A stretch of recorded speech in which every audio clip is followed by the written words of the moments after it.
TRS కేసుల విచారణకు గాను ఏసీబీ కార్యాలయానికి BRS party working president KTR వచ్చారు. తనతో పాటుగా లీగల్ టీంను కూడా తీసుకువచ్చారు.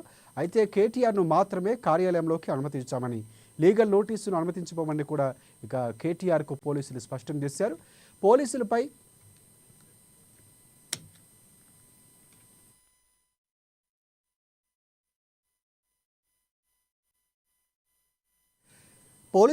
తనకు నమ్మకం లేదని, అందుకే లాయర్లను తనతో పాటుగా తీసుకువెళ్తున్నట్లు కేటీఆర్ చెప్పారు. అయినా పోలీసులు ఆయన లీగల్ టీమును అనుమతించేందుకు అంగీకరించలేదు. లాయర్లను అనుమతించాలని కోర్టు ఉత్తర్వులు లేదని కేటీఆర్కు పోలీసులు చెప్పారు. లాయర్లను అనుమతించకూడదనే నిబంధన ఎక్కడుందో చూపించాలని కేటీఆర్ వారిని తిరిగి ప్రశ్నించారు. ఈ క్రమంలో పోలీసులకు కేటీఆర్ టీంకు వాగ్వాదం నడిచింది. ఈ క్రమంలో దాదాపుగా 40 నిమిషాల తర్వాత కేటీఆర్ ఏసీబీ కార్యాలయంలోకి వెళ్లకుండా అక్కడి నుంచి వెనుదిరిగి వెళ్ళిపోయారు. ఇక ఎస్పీకి తన స్టేట్మెంట్ను రాతపూర్వకంగా ఇచ్చారని కేటీఆర్ తెలిపారు. ఏసీబీ ఆఫీసులో ఇవ్వాల్సిన స్టేట్మెంట్ను రోడ్డుపై ఇచ్చినట్లు ఆయన చెప్పుకొచ్చారు. సినీ దర్శకుడు రాజమౌళి కంటే పోలీసులు మంచి కథలు రాస్తున్నారంటూ ఎద్దేవా చేసుకొచ్చారు కేటీఆర్. కాగా కేటీఆర్ ఇచ్చిన రిప్లై ఆధారంగా మరోసారి నోటీసులు ఇచ్చేందుకు ఏసీబీ అధికారులు సిద్ధమవుతున్నట్లు సమాచారం.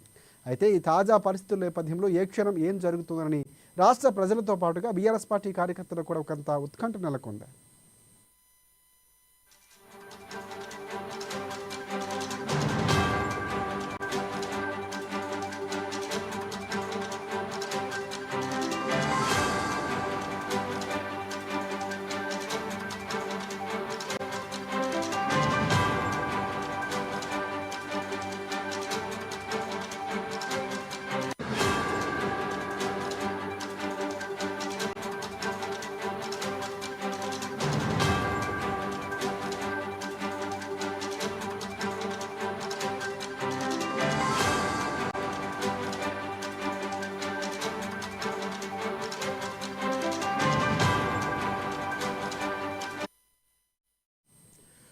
రైట్, ఏసీబీ కార్యాలయం వద్ద హైదరాబాద్ చోటు చేసుకుంది. ఫార్ములా ఈ రేసు కేసులో విచారణకు గాను ఏసీబీ కార్యాలయానికి BRS party working president KTR వచ్చారు. తనతో పాటుగా లీగల్ టీంను సైతం ఆయన తీసుకొచ్చారు.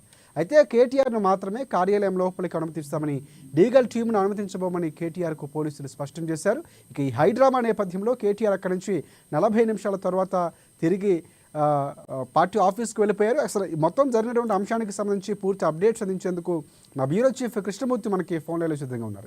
కృష్ణమూర్తి, చెప్పండి. Thank you Rajasekhar.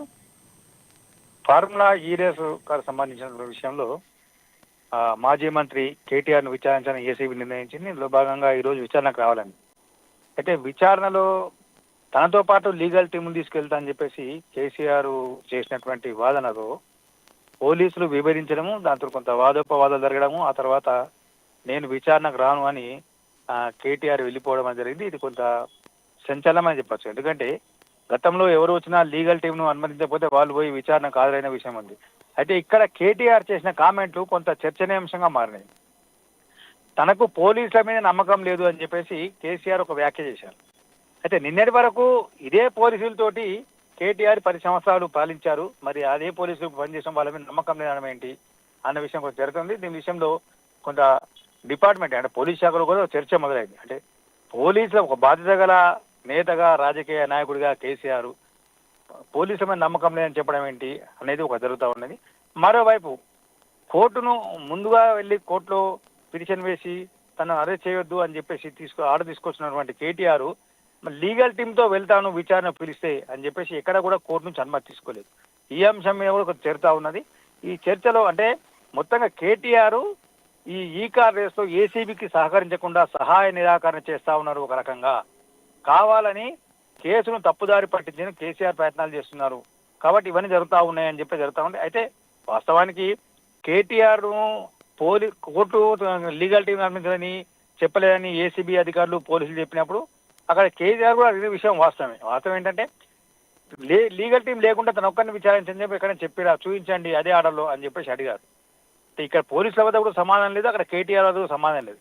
మొత్తంగా చూస్తూ ఉంటే ఈ ఫార్ములా కేసులో తన తప్పేమీ లేదు, నేరస్తుని కాదు, నేను ఎటువంటి తప్పిదం చేయలేదు, ప్రభుత్వానికి ఎటువంటి హైకోర్టు తీర్పు కూడా రాబోతుంది. అయితే ఐటీ రైట్స్ జరిగే అవకాశం ఉంది అనే ఒక దానికి కూడా భయపడినట్టు కేటీఆర్ వ్యాఖ్యలు చేశారు. ఇది ముందస్తుగానే ఆయన చేసినటువంటి వ్యాఖ్యల తన దగ్గర ఉన్న సమాచారాన్ని బయట పెట్టే ప్రయత్నం చేశారు. అసలు ఏ విధంగా చూడొచ్చు? ఐటీ రైట్స్ కూడా జరగబోతున్నాయని ఒక వ్యాఖ్యలు చేశారు.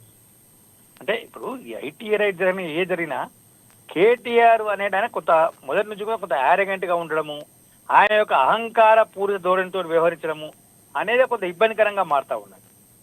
గతంలో కవితను అరెస్ట్ చేసినప్పుడు కానీ అంతకన్నా ముందు అనేక సందర్భాలు అధికారం ఉన్నప్పుడు ఈడీ విషయం రాగానే ఈడీ మోడీ బోడీ ఇట్లాంటి వ్యాఖ్యలు చేయడము, ఈ విధంగా మాట్లాడము, ఈడీ వస్తే ఏం బిక్తుంది అనేది చెప్పడము, ఇంకొకటి ఇంకా చాలా రకాలుగా మాట్లాడు. అసలు ఒక రాజకీయ నాయకుడు మాట వెంటిగా కూడా పీకలేరు అని కూడా ఇదే కేటీఆర్ వ్యాఖ్యానించారు. రేపు ఈడీ విచారణకు వెళ్ళబోతున్నారు. ఏమైనా వెళ్ళే అవకాశాలు ఉన్నాయో? వాయిదా కోరే అవకాశం కనిపిస్తుందా? అంటే రేపు ఈడీ విచారణ కూడా హాజరు కావాల్సి ఉంది రేపు పిలిచినటువంటి పరిస్థితి. సో వెళ్ళే అవకాశాలు ఉన్నాయంటారా? లేకపోతే ఎందుకంటే ఈ రోజు జరిగినటువంటి పరిణామాల నేపథ్యంలో మరొకసారి నోటీసులు ఇవ్వబోతున్నట్లు మనకి స్పష్టంగా తెలుస్తుంది ఏసీబీకి సంబంధించి. సో ఈడీ విచారణ కూడా ఎదుర్కొంటున్నారు. సో ఈడీకి సంబంధించి రేపు వాయిదా కావాలని కేటీఆర్ కోరే అవకాశం ఉన్నాయని మనకు సమాచారం అందుతుంది. అంటే ఇప్పటికే హెచ్ఎండిఏ ఇంజనీర్ కానీ లేకపోతే HMDA commissioner person Aravind Kumar వీళ్ళు కూడా ఆ ఈడీ విచారణకు సమయం కావాలి, 15 రోజులు ఇవ్వండి, 2 వారాలు ఇవ్వండి, 20 రోజులు ఇవ్వండి వాళ్ళు దరఖాస్తులు పెట్టారు. కొంత ఈడీ కొంత సమయం ఇచ్చింది, మళ్ళీ పిలుస్తున్నామని చెప్పారు. అయితే రేపు కేటీఆర్ హాజరు కావాల్సిన అవసరం ఉంది. 8వ తారీఖు కేటీఆర్ 8వ తేదీన హాజరు కావాల్సిన 8వ తేదీ హాజరైనప్పుడు ఆయన వస్తారా రారా అనేది కూడా డౌట్. ఎందుకంటే ఏసీబీ విచారణను ఎదుర్కొనేందుకే కేసీఆర్ కొంత జంకుతున్నారనే విషయం కొంత ప్రచారం జరుగుతూ ఉన్నాయి. ప్రస్తుతం ఉన్న పరిస్థితుల్లో ఖచ్చితంగా ఏసీబీకి కేటీఆర్ భయపడ్డారు కాబట్టి ఆయన విచారణ తప్పించుకునేందుకు ఒక లీగల్ టీం అంటూ లింకు పెట్టుకుని బయటపడ్డారు ఈ రోజు అని చెప్పేసి జరుగుతూ ఉంది.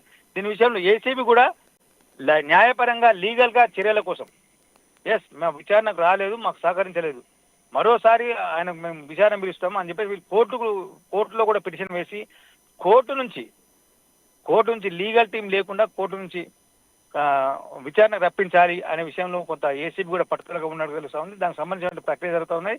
ఈరోజు సాయంత్రంలోగా ఏసీబీ కోర్టులో పిటిషన్ వేసే అవకాశం ఉంది. అంటే హైకోర్టులో ఇటువైపు కేటీఆర్ పిటిషన్ ఉన్నప్పటికీ అరెస్ట్ చేయదని ఆదేశాలు ఉన్నప్పటికీ ఆయన విచారణకు మాత్రం ఆటంకం చెప్పాము.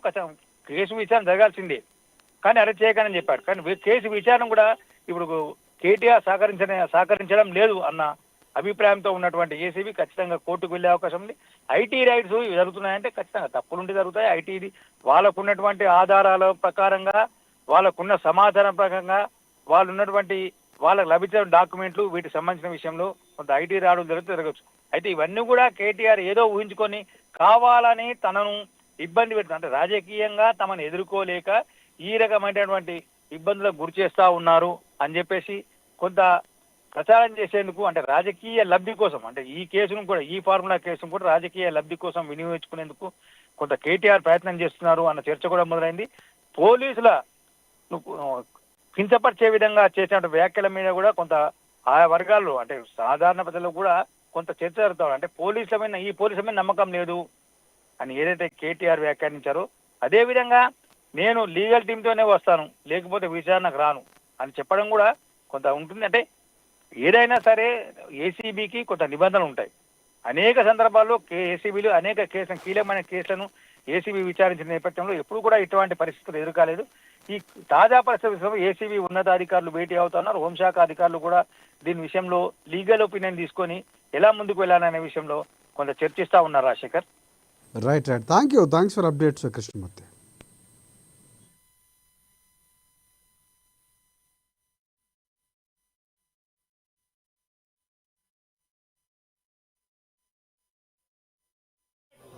హైకోర్టులో తర్వాత 2 విషయాలు అడిగినారు. మీకు తెలిసిన విషయాలు చెప్పండి, తర్వాత డాక్యుమెంట్స్ ఇవ్వండి.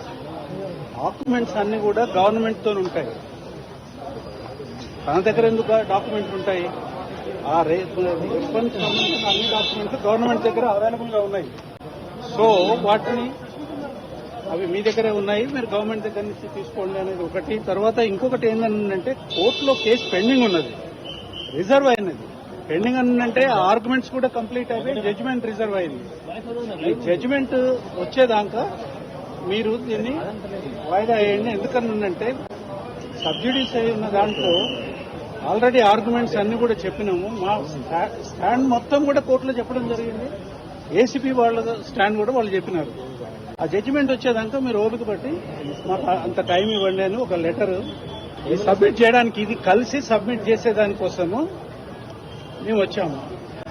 తర్వాత అడ్వకేట్ సహాయకుడిగా రావడం అనేది ఫండమెంటల్ రైట్. అక్యూజ్డ్ కి అడ్వకేట్ సహాయకుడిగా పోలీస్ స్టేషన్ లో రికార్డ్ అయ్యే ఏదైనా సరే అసిస్టెన్స్, అడ్వకేట్ అసిస్టెన్స్ అనేది చాలా ఇంపార్టెంట్. అది ఫండమెంటల్ రైట్, రాజ్యాంగం ప్రసాదించిన హక్కు. ఆర్టికల్ 21 కింద రాజ్యాంగం ప్రసాదించిన హక్కు ఫెయిర్ ట్రయల్, ఫెయిర్ ఇన్వెస్టిగేషన్.